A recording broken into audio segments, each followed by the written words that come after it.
6 tahun kumpul kebo, TKW ini akhirnya bertobat saat berdiri di depan Ka'bah. Dan ini yang terjadi.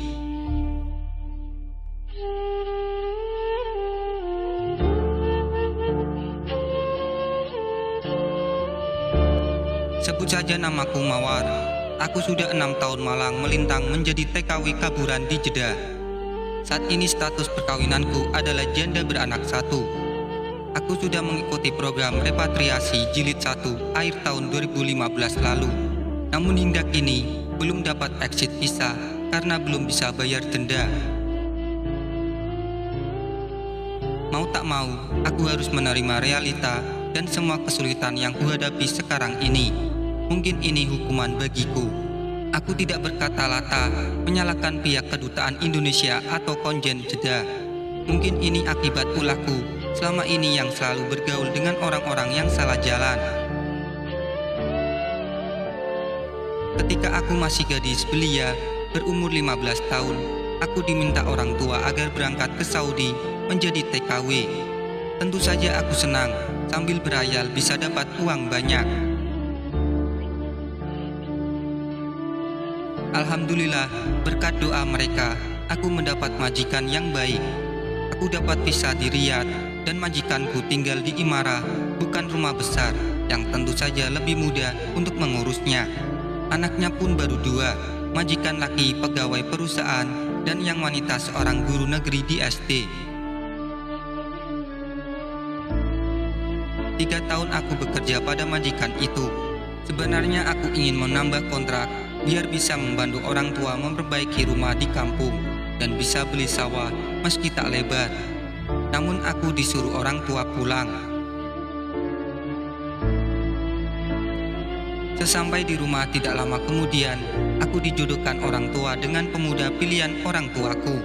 Sebagai tanda bakti dan ingin membahagiakan hati orang tua, aku terima saja keinginan orang tuaku itu.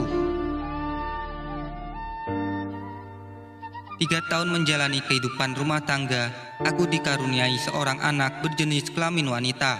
Ketika anakku berusia 2 tahun, kondisi ekonomi keluarga kurang stabil. Maka aku minta izin suami untuk berangkat lagi ke Saudi. Begitu juga aku minta doa restu kedua orang tuaku. Baik suami maupun orang tua mengizinkanku dan anakku diurus oleh orang tuaku. Semua proses di PT berjalan lancar dan dapat visa di bagian timur Saudi, tepatnya di kota Dammam.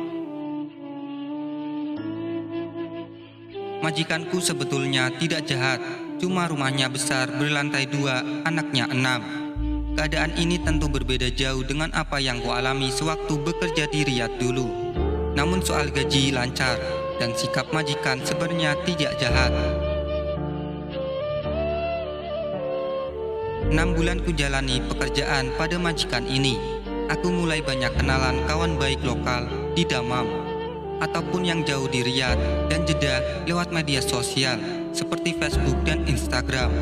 Setelah banyak kawan, aku mulai tergoda untuk menjadi TKW kaburan. Jeddah merupakan tempat aku kabur karena katanya di sana katanya gaji besar, bisa berlibur dan bisa ketemu kawan tiap minggu di penampungan. Seiring pikiran yang mulai tergoda untuk kabur, kerjaku pun udah mulai nggak benar. Dan akibatnya majikan sering marah. Di saat pikiranku kacau begini, suamiku sering telepon minta kiriman uang. Sampai setahun aku bekerja pada majikan ini, kemudian aku kabur. Kebetulan sudah ada kenalan sopir Indonesia yang siap menjemput dan mencarikan kendaraan ke Jeddah. Pada malam hari menjelang waktu fajar, aku keluar dari rumah majikan. Di luar sudah ada yang menunggu karena sudah janjian. Ternyata aku tidak langsung diantar ke kendaraan yang akan membawaku ke Jeddah seperti yang dikatakan semula. Aku dibawa ke kamar sopir itu selama 3 hari, baru dicarikan mobil yang akan membawaku ke Jeddah. Pikiranku bertambah kacau, terbayang dosa yang kulakukan karena aku tidur dengan laki-laki yang bukan suamiku. Sesampai di Jeddah, aku pun tidak langsung kerja. Beberapa hari, aku menunggu di penampungan Pak Mas'ul. Di Jeddah, kota yang baru ku tinggali ini, aku mulai banyak kenal kawan baik, laki maupun perempuan. Kebetulan aku datang pada hari Kamis malam Jumat, di saat para TKW kaburan ijazah. Aku langsung bisa beradaptasi dengan lingkungan asrama atau penampungan TKI kaburan. Sopir yang menjemputku waktu aku kabur dan 3 hari tidur bersamaku dulu tidak memutuskan komunikasi. Dia sering telepon dan menanyakan kabar. Puncak dari hubungan itu, dia memutuskan untuk kabur juga menyusulku ke Jeddah.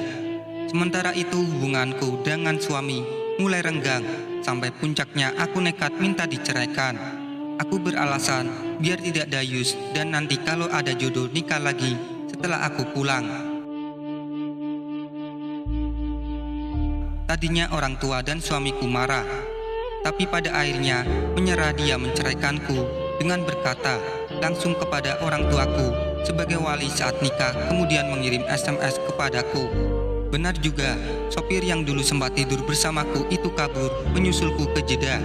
Setelah dapat kerjaan, akhirnya dia memintaku untuk menikah saja. Orang tuaku laki-laki tadinya menolak dan marah, tapi dengan alasan takut zina, akhirnya dia memperbolehkanku menikah di depan penghulu swasta Jeddah. Kehidupan rumah tangga di perantauan sebagai suami istri yang bekerja beda majikan membuat hubungan kami tidak sehat. Lebih-lebih suamiku setelah banyak bergaul di Jeddah ada gejala dia main serong. Akhirnya rumah tanggaku hanya bagai mimpi kandas lagi. Suamiku sudah dapat kandi alias menikah lagi dengan TKW kaburan lain yang lebih cantik dariku. Sementara aku menyendiri, tapi berhubungan dengan lelaki lain tanpa ikatan. Hampir 6 tahun aku menjalani kehidupan sebagai TKW kaburan di kota Jeddah dengan penuh kebebasan, terutama saat liburan.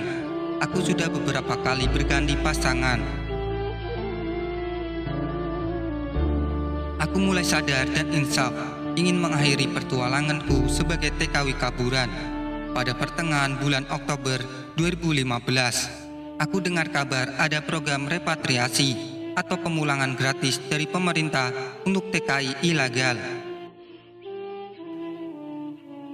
Terdorong ingin menjadi manusia yang baik dan ingin mengakhiri pertualangan sebagai TKW kaburan, aku memutuskan untuk pulang dengan ikut program repatriasi.